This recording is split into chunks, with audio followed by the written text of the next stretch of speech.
Norėčiau pasakyti, kad nereikėtų galvoti, kad tai yra vyriška sporto šaka. Tai ne apie vyriškumą ar moteriškumą, tai yra apie charakterį. Tiek vyras, tiek moteris, nesvarbu.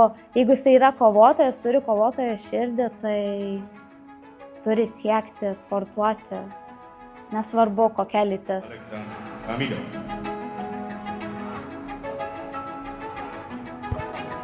Galdikaitė.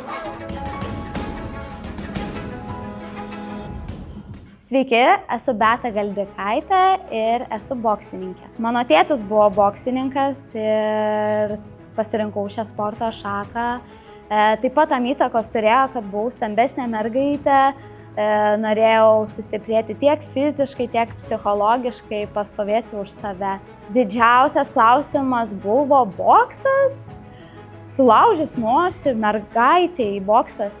Tai dažniausiai nustemba, kodėl boksas, kodėl mergaitė, nes mano, kad tai vyriška sporto šaka. Atkalbėti bandė visada ir iki šiol bando, bet kažkaip aš pati nereaguoju, tai man tai nieko nereiškia iš tikrųjų. Vienintelis gal treneris buvo, kuris visą laiką sako, einam, darom, sportuojam, stengiamės. Tai boksas sunkus tiek merginai, tiek vaikinui. Tai čia nepriklauso nuo lyties. Ypač jeigu dar stengiasi, atiduodi maksimumą, tai tikrai sporto šaka sunki abiem lytim. Gal, manau, skaudžiausias mitas būtų, kad moteris nemoka boksuotis, tai ne moterims. Iš tikrųjų turime ir Lietuvoje labai gerų boksininkių, turime ir pasaulio čempionių, Europos prizininkių įvairiose amžiaus kategorijose. Tai nemanau, kad vertėtų sakyti, kad čia tik vyriška sporto šaka.